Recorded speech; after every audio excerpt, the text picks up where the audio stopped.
Assalamualaikum warahmatullahi wabarakatuh. Alhamdulillahirabbil alamin. Wa bihi nasta'in wa ala umri dunya waddin. Wassalatu wassalamu ala asyrafil anbiya'i sayyidina wa maulana Muhammadin wa ala alihi washabihi ajmain, amma ba'du. Alhamdulillah, segala puji bagi Allah yang Maha Pengasih lagi Maha Penyayang, yang telah mempertemukan kita pada video kali ini, yaitu mengenai tujuan dakwah. Video ini dibuat sebenarnya untuk memenuhi kebutuhan tugas untuk UTS mata kuliah hadis dakwah. Nah, tujuan dakwah pada hakikatnya dakwah dapat dikatakan berhasil bila mana mencapai tujuan yang telah digariskan. Tujuan ini pun harus dibuat lebih spesifik sesuai dengan skala kegiatan dakwah yang dilakukan. Al-Quran sebagai kitab dakwah hanya memberikan tujuan-tujuan yang bersifat umum yang berfungsi sebagai payung pelaksanaan dakwah, sebagai alat kontrol, fokus, dan orientasi. Tujuan yang dikedepankan Al-Quran memerlukan elaborasi dan desain yang lebih spesifik, disesuaikan dengan level dakwah yang dilakukan. Di samping itu juga dibuatkan ada skala pengukuran dalam bentuk kriteria dan standar penilaian. Yang jelas, kegiatan dakwah apapun yang dilakukan, semuanya harus menuju pada tujuan dakwah yang ditawarkan Al-Quran. Hal ini untuk memberi bobot dan nilai tersendiri terhadap dakwah sebagai agen perubahan sosial. Dalam perspektif Al-Quran, dakwah berarti mengajak manusia ke sabilillah atau jalan Allah, Darussalam, Al-Jannah, agar mereka mendapatkan keselamatan dan kebahagiaan dunia dan akhirat. Sebagai tugas suci, dakwah juga seharusnya akan pada tujuan yang suci, sebagaimana ditunjukkan Al-Quran sebagai kitab dakwah. Tujuan dakwah merupakan landasan utama bagi suatu aktivitas dakwah, atau tujuan dakwah merupakan pernyataan atau keinginan yang dijadikan pedoman atau pegangan untuk memilih hasil yang diinginkan.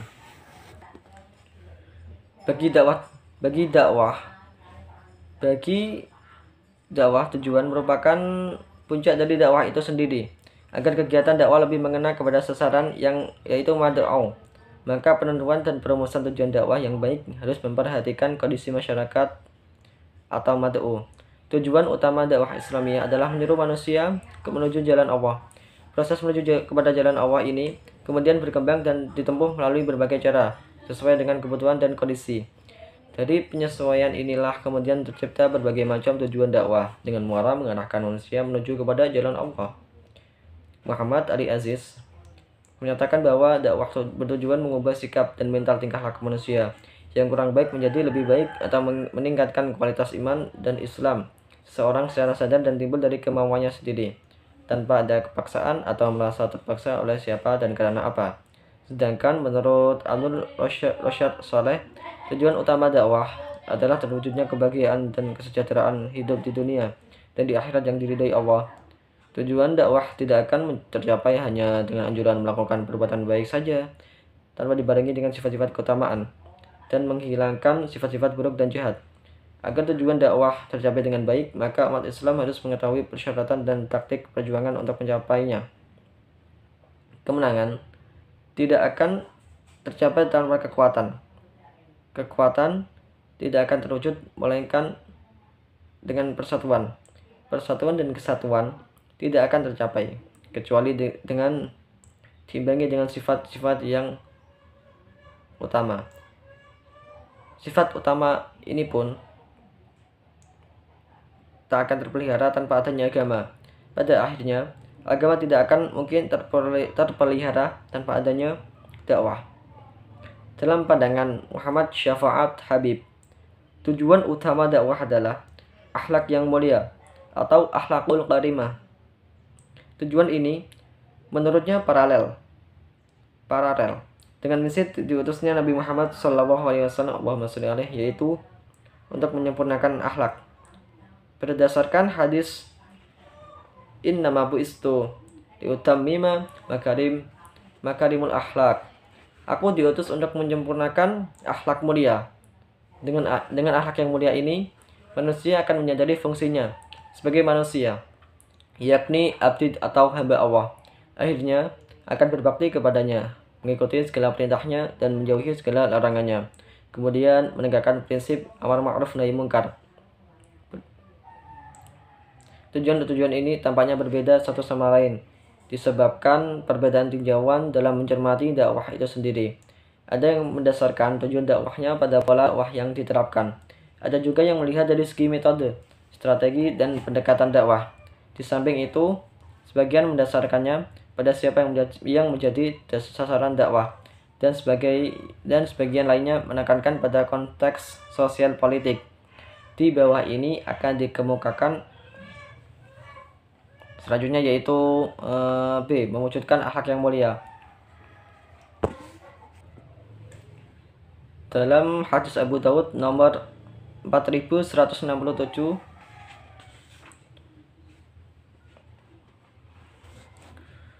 yang berbunyi, Haddatsana Muhammad bin Utsman ad-Dimashqi Abul Jamahiri qala haddatsana Abu Ka'bin Ayyub bin Muhammad as-Sa'di qala haddatsani Sulaiman bin Habibil Muharibi an Abi Umamah qala Rasulullah sallallahu alaihi wasallam, ana za'imum bi baitin fi rabadil jannati liman tarakal mira'a wa in kana muhiqqan, wa bi baitin fi wasatil jannati liman tarakal kadiba wa in kana mazihau, wa bi baitin fi a'lal jannati liman hassana khuluquhu.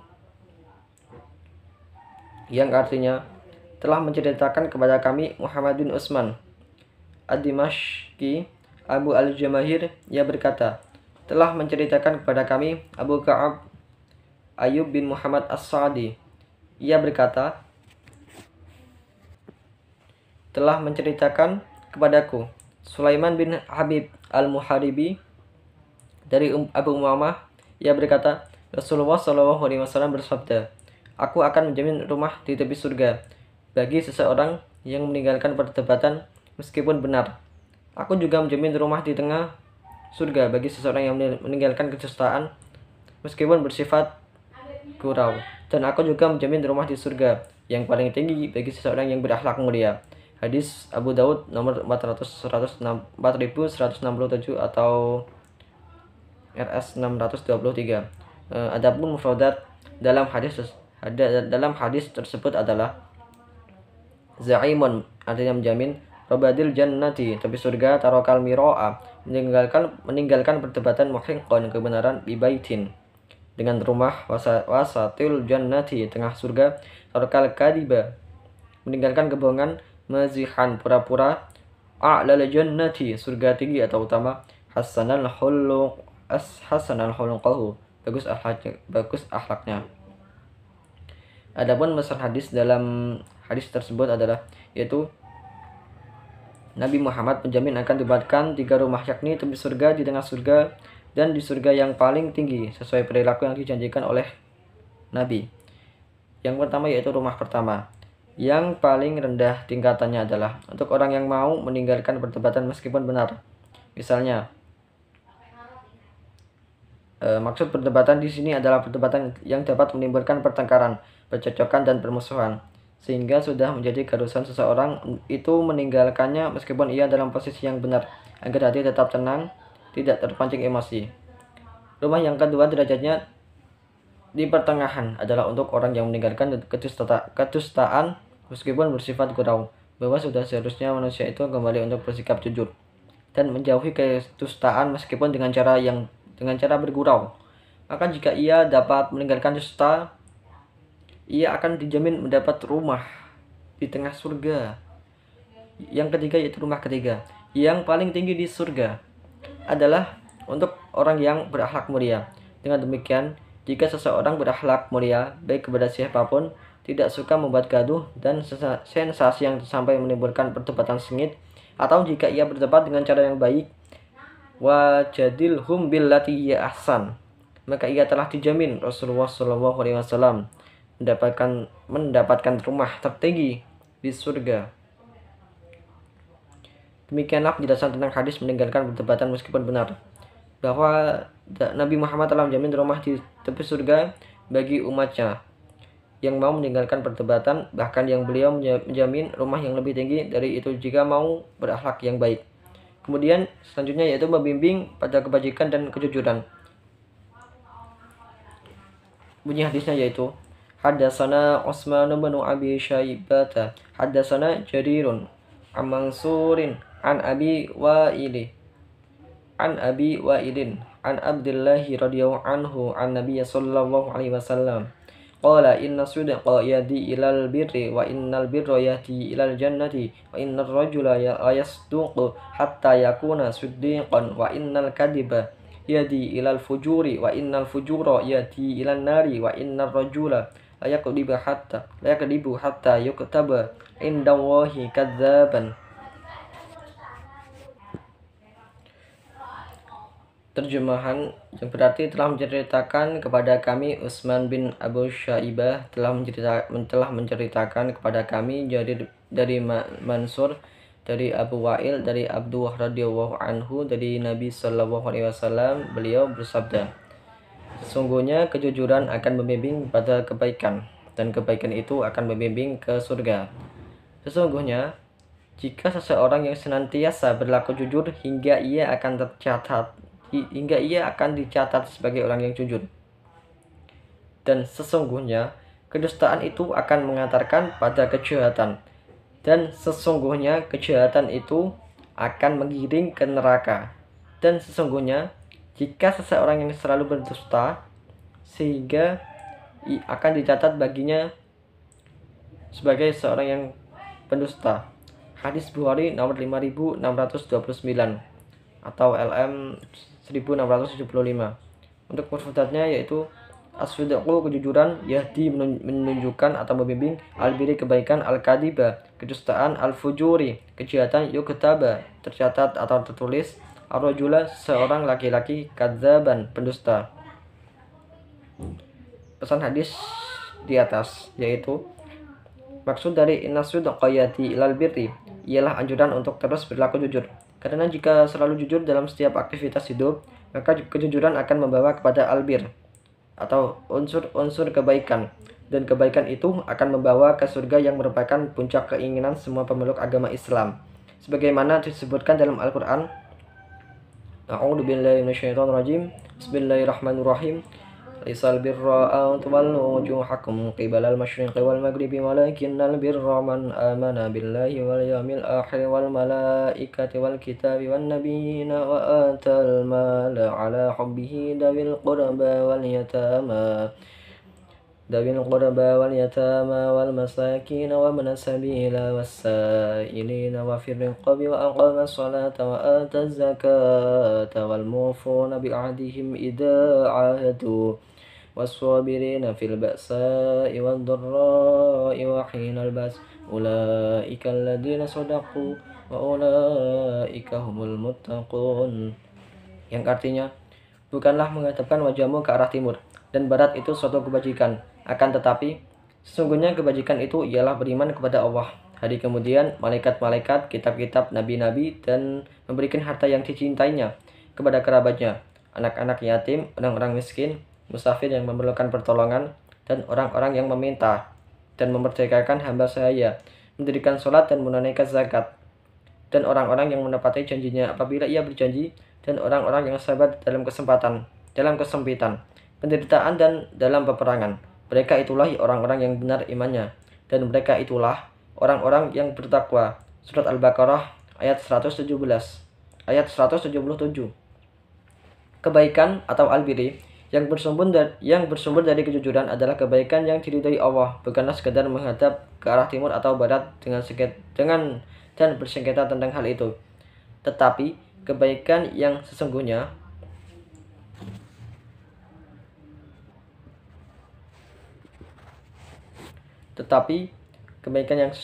ialah mempercayai Allah sebagai Tuhan yang Maha Esa, mempercayai adanya hari kiamat, mempercayai seluruh malaikat, mempercayai semua kitab suci yang diturunkan oleh Allah, mempercayai semua nabi tanpa membeda-bedakan antara mereka, memberikan harta meskipun harta itu sangat disukai dan disayangi kepada karib kerabat, anak-anak yatim, orang-orang miskin, dan orang-orang asing yang kehabisan bekal di perjalanan yang jauh dari keluarga dan kampung halamannya, dan kepada orang yang sangat membutuhkan harta sehingga terpaksa harus meminta-minta kepada sesama manusia. Menggunakan harta untuk memerdekakan budak atau membebaskan tawanan perang. Mendirikan sholat secara sempurna sesuai dengan apa yang diperintahkan oleh Allah, menunaikan zakat yang wajib, dan orang-orang yang menepati janjinya ketika ia berjanji, dan orang-orang yang sabar dalam menghadapi kemiskinan, kesulitan hidup, menderita penyakit, dan menghadapi musuh di medan perang sehingga tidak melarikan diri. Mereka yang memiliki ciri-ciri tersebut adalah orang-orang yang sungguh-sungguh di dalam keimanan dan amal perbuatan mereka. Mereka itulah orang-orang yang bertakwa, melaksanakan perintah-perintah Allah dan menjauhi larangannya. Selain Allah meminta para hambanya yang beriman agar jujur dan berpegang teguh dengan kebenaran, tujuannya agar mereka istiqomah di jalan kebenaran. Orang-orang yang jujur, maksudnya adalah orang-orang yang jujur tersebut. Jujur merupakan sifat terpuji yang dituntut keberadaannya dari kaum mukminin, baik laki-laki maupun perempuan. Allah memberitahukan nilai kejujuran, bahwa kejujuran itu merupakan kebaikan sekaligus penyelamat. Sifat itulah yang menentukan nilai amal perbuatan, karena kejujuran merupakan rohnya. Seandainya orang-orang itu benar-benar ikhlas dalam beriman dan berbuat taat, niscaya kejujuran adalah yang terbaik bagi mereka. Jujur dalam perkataan adalah lurusnya lisan ketika berbicara, seperti lurusnya tangkai dengan batangnya. Oleh karena itu, Salas membimbing kebaikan melalui anjuran bersikap jujur, karena kejujuran adalah lurusnya perbuatan di atas perintah Allah dan Nabi-Nya, dan kejujuran dalam keadaan lurusnya amalan hati dan anggota tubuh dalam keikhlasan, selalu berusaha dan mencurahkan segala kemampuannya dalam menggapai hal tersebut. Kalau sudah demikian, jadilah seorang hamba termasuk orang-orang yang membawa kebenaran. Seorang akan mencapai tingkatan siddiqiyah tergantung intensitas dia dalam menjalankan 3 perkara di atas. Karenanya Abu Bakar As-Siddiq menempati puncak siddiqiyah dan dijuluki As-Siddiq secara mutlak. Siddiq lebih dari saduq, selalu jujur, dan saduq lebih tinggi dari sadiq, yang jujur. Umat Islam tidak hanya soleh secara individual saja, melainkan juga perlu dikembangkan kesolehan secara sosial. Masih banyak agenda umat yang perlu dipecahkan secara bersama, seperti masalah kemiskinan, korupsi, perusakan lingkungan, spiritualitas buruh, dan lain sebagainya. Mungkin sekian dari saya. Apabila ada salah kata maupun kata-kata yang menyinggung dari ucapan saya memohon maaf yang sebesar-besarnya. Assalamualaikum warahmatullahi wabarakatuh.